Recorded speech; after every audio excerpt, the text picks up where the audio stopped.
Okay, well, I've already been introduced, so I won't go through the process again, but I'm going to be speaking on ecological roles of wild horses, cattle, and sheep. And I'm going to use throughout the talk the term wild horses based on the congressional legal definition in the Wild and Free Roaming Horses and Burros Act, that Congress defined wild horses as those horses that are on federal public lands inside HMAs. It's a legal term of art. And to start with, just looking at the different classes of these large herbivores, we have cattle that evolved in the boggy forests of northern Europe, therefore concentrating their grazing activities very closely in riparian areas. You have domestic sheep, which were bred in the Middle East in arid areas, and they tend to concentrate their herbivory wherever they are herded, and they are sort of like a giant vacuum that eats up all the vegetation in their path. And then wild horses evolved in arid steppe habitats in North America, then later spreading to Europe during the Pleistocene via the Bering Land Bridge, is the current paleontological belief. Cattle, of course, as noted, really concentrate their grazing activities within a mile or two of water. Wild horses can range up to 20 miles from water. Domestic sheep really are going to go wherever they're herded. The cattle and domestic sheep are ruminants. The wild horses are hindgut fermenters. Interestingly, on grazing allotments, which overlap with wild horse herd management areas, the cattle and sheep are allocated forage utilizations that range from 50 to 65% of all the forage that grows between January 1st and December 31st of the year. So the livestock industry gets half or more of the forage right off the top. And the wild horses that happen to use the same areas, as well as all of the other herbivores, are basically subsisting on the remainder. Problems with cattle grazing on public lands. Take a screenshot. I've only got a 15-minute talk. Cattle are really the largest and most widespread environmental factor that causes degradation of public lands in the West. There are virtually, it's very difficult to find areas that are not affected by cattle. Domestic sheep add an additional wrinkle in that they carry diseases that are deadly to bighorn sheep. And here in this photo, you'll see a bighorn sheep ewe approaching a domestic sheep ewe. They're very curious about each other, and these diseases, this Mycoplasma ovipneumoniae, the Mannheimia, Hemolycta, if they are caught by a wild bighorn and carried back to the herd, they can wipe out an entire herd and make it very difficult for them to have successful reproduction because the lambs tend to die from the pneumonia. Cheatgrass is one of the biggest issues that we have in the American West in terms of land degradation. And this is something that the livestock industry would like you to believe is the result of fire, that it magically sprouts through spontaneous generation as soon as there's a fire. But the reality is that if you have healthy native bunch grasses and sagebrush and it burns, that'll wipe out the sagebrush, but the healthy native bunch grasses will come right back and you won't have cheatgrass. It takes heavy grazing in order to wipe out the native perennial bunch grasses and pave the way for this invader cheatgrass to take over. So cattle and sheep have been the ecological switch that causes the state in transition shift from native perennial bunch grasses to cheatgrass. And once you have that cheatgrass, it is only green for about 6 weeks of the year. Then it dies, then it dries out, then it's highly flammable. Then you are moving into a cheatgrass monoculture with repeated frequent wildfire. While the livestock industry likes to pretend that the cheatgrass problem is the result of overgrazing that happened 100 years ago, here's a slide showing the intensity of cheatgrass between 1990 and 2018, showing that the problem is getting worse today. So this is an ongoing ecological degradation issue. Here you have a couple of photographs that were taken on the salmon allotment in northeastern Nevada. On the left, you have an area outside the exclosure that's grazed by livestock. Don't happen to be any wild horses in this area, just livestock. Inside the exclosure on the right, you have these healthy native bunch grasses. And what I want you to see here is that the exclosure was set up in 2018. This is 5 years of recovery of not having domestic livestock suppressing the native perennial bunch grasses. Outside the exclosure, it looks like there are no bunch grasses left. There's not a sign that there were ever any perennial bunch grasses. Once that exclosure was set up, without any seeding at all, the seed bank had some perennial bunch grasses remnants, and those grew, and those have now become healthy 11 to 15 inch tall mounds of perennial bunch grass. This is the solution to cheatgrass, is removing the cattle. Interestingly, we had WWP's GIS specialists take a look at wild horses and the distribution of cheatgrass. What he found, and if you look at that little table, the only class of cheatgrass that is more numerous inside wild horse herd management areas is the class of 0 to 2% cheatgrass. More likely inside herd management areas, all of the higher levels of cheatgrass infestation are less numerous inside wild horse herd management areas. I'm not here to suggest that this means that wild horses are suppressing cheatgrass. It's just correlation, it's not causation, but it's something that deserves additional study.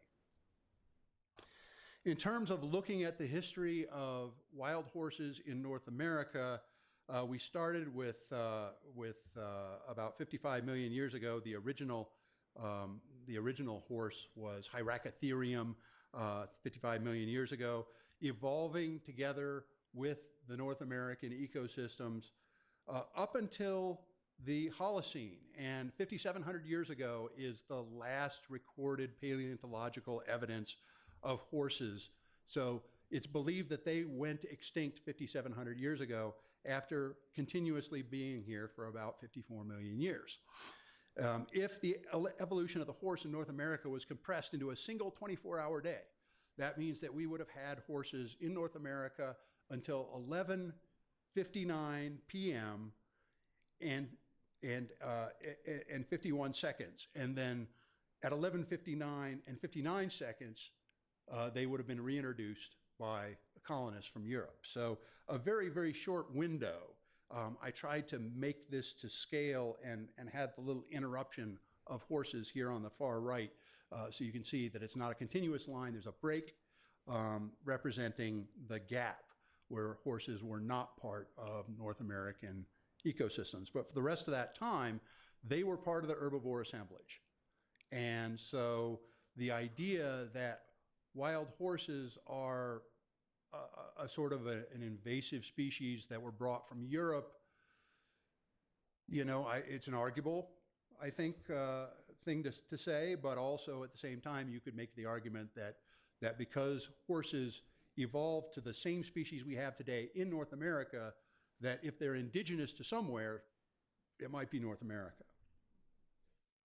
My journey into looking into wild horse and cattle impacts began with a meeting that I had shortly after I joined WWP in the Elko district of the BLM. And I went down there to meet with the field manager and to talk about some overgrazing that was happening on cattle allotments in the area, Philippines and others. And the wild horse specialist was invited to this meeting and told me, gee, you know, you're focused on cattle, you should be looking at wild horses. And I said, well, how do you know that wild horses are the problem with your land health if you have wild horses and cattle on the same lands all the time? How do you tease apart the impacts? And he said, well, wait, we have an allotment that has wild horses only, and it's been vacant. And the impacts of wild horses on that allotment are every bit as bad as winter grazing with cattle. And I thought, well, that's interesting, because winter grazing with cattle is the best possible scenario for cattle grazing, the lowest impact. And I thought, I'm going to get these guys to commit that to writing, because I want this in writing. And they actually did. They put it in writing, and they said, yep, that's correct. You know, what I said in the meeting was right. There are allotments um, where the wild horse is having the same negative impacts on riparian areas as winter grazing with cattle, and they attached some photos. And here's one of the photos of the heavy riparian damage by wild horses. And I thought, you know, I can't remember the last cattle allotment that I saw that had a riparian area that looked this good. And so that gained a degree of skepticism on my part as to cattle or wild horses being scapegoated for impacts that are really attributable to cattle. Then along came the 2021 Anarchy Roundup, and that really crystallized my understanding because I had actually been out to this area in the months prior to the Roundup.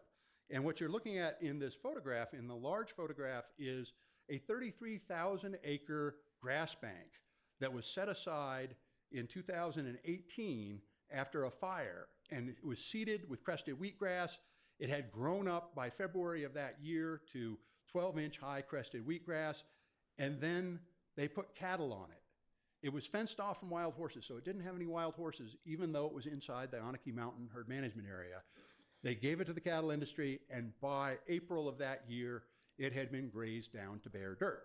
Meanwhile, the horses in a different part of Anarchy were roaming in this area that still had healthy grasses, because the horses aren't going to select areas that have been wiped out by cattle. So in this case, it became obvious that the Bureau of Land Management, while they insisted that it was necessary to round up the wild horses, they had a lot of cattle grazing. And so I took a look at how many animal unit months of cattle grazing were being authorized. And in this wild horse herd management area, the high appropriate management level limit for wild horses was 210 animals. The horses were at 474 animals, so the BLM was saying, well, they're more than twice the limit that we have set, so they're clearly overpopulated.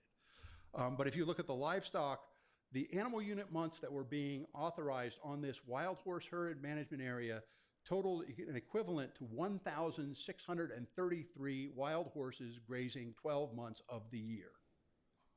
So basically, the agency was authorizing 8 times the livestock in this wild horse herd management area as it was authorizing for wild horses.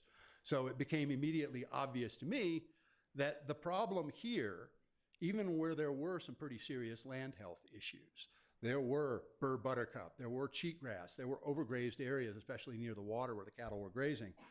It's the livestock, not the wild horses, that were really the cause of the ecological problems. And this became magnified when I took a look at the sheeprock's sage grouse population area, which had hit a hard trigger for having a population collapse. And the BLM did a causal factor analysis the year before the Roundup. And this overlaps with the Anarchy wild horse herd area. And the wild horses overlap with about 12% of the sheeprock's herd management area. And with this 12% overlap, the agency said the ID team identified free-roaming equids as a moderate contributing factor to the sheeprock population decline. So a moderate factor when you have 12% overlap with wild horses. Now cattle overlapped 79% of the sheeprock's wild horse herd management area. However, the BLM in its causal factor analysis states, currently there is no information to suggest that current grazing practices are improper or that current grazing practices are negatively affecting sage grouse or their habitats in the sheeprock's population area. Therefore, the ID team considered improper livestock grazing a low contributing factor to the sheeprock sage grouse population decline. Now, think about this. A tiny little fragment of overlap, and now wild horses are a moderate population impact on sage grouse, but virtually the entire sheeprock population area grazed by livestock. This is not a problem. Nothing to see here. Move along, move along. This is how the scapegoating happens. Taking a look at the extent of grazing impacts, and here I subtracted Alaska because Alaska has no wild horses and it has no livestock either. For Bureau of Land Management lands, wild horse herd management areas cover about 16% of Bureau of Land Management lands. 88% are grazed by domestic livestock. For the Forest Service, it's 1.5% of Forest Service lands are in wild horse territories, and 43% of lower 48 Forest Service lands are grazed by livestock. So clearly, in terms of the overall magnitude of the scope of the issue, wild horses aren't even present most places on public lands in the West. And then when you look at the actual population numbers on a West-wide basis, it gets even more glaring. There currently are about 59,000 wild horses across the entire West. The Bureau of Land Management authorizes 12 million animal unit months, or about the equivalent of 1 million wild horses that are grazing year-round on BLM lands. The Forest Service authorizes 8 million AUMs, or another about 700,000 equivalent of wild horses. So it's a simple question of scale, but public lands are only part of the story, because wildlife don't just use public lands. Wildlife don't know what the ownership boundaries are. Mule deer, elk, they will go on to private ranch lands. So the current overpopulated levels of wild horses are 3.5% of the animal unit months on the public lands. But if you look at the ratio of cattle alone to wild horses across the West on all land ownerships, it's 313 to 1. So we're talking about a really big disparity in grazing pressure. So in terms of kind of takeaways or solutions to this scapegoating, the first solution that I would prescribe would be to have a maximum of 30% forage utilization for the livestock, so that they're not taking 50 to 65%, and so there's more left over for all of the wild species, whether it's wild horses, whether it's mule deer, whether it's elk, whether it's jackrabbits, whether it's Mormon crickets. Second, on wild horse herd management areas, under the 43 CFR 4710.5, the BLM can close herd management areas to all or a particular class of livestock, either temporarily or permanently. WWP and 70 other organizations several years ago petitioned the Bureau of Land Management to close all of these herd management areas to livestock entirely. That would solve the problem. The Sierra Club went through its long political process, and it decided to make the same recommendation about 9 months later. So you have some really pretty weighty environmental groups weighing in and saying, hey, one of the things that we can do here is take the pressure off the herd management areas. And then finally, it has been shown that wild horses are preyed upon by mountain lions in a major way. And some of the wild horse herd management areas, the mountain lions are specializing in wild horses, where the mountain lions will selectively choose to go after wild horses and ignore mule deer, which is counterintuitive. I wouldn't do that as a choice as a large carnivore, looking at the hoof strength of the wild horse versus the hoof strength of mule deer, but these mountain lions are doing it that way. And having those types of prey bases in the Nevada lowlands makes it a good place to bring back wolves. So let's have some large native carnivores to come out and try and do some natural regulation out in these areas. So that's what I have to start out with, and I'm going to go ahead now and introduce our next speaker. Chandra Rosenthal is the Rocky Mountain Director for Public Employees for Environmental Responsibility, where she advocates for government accountability and environmental protection. A Colorado native, she holds a law degree from Lewis and Clark and previously worked with Defenders of Wildlife and the U.S. Department of Justice. Her career has focused on defending public lands and endangered species through law and policy. So please give a warm welcome for Chandra Rosenthal.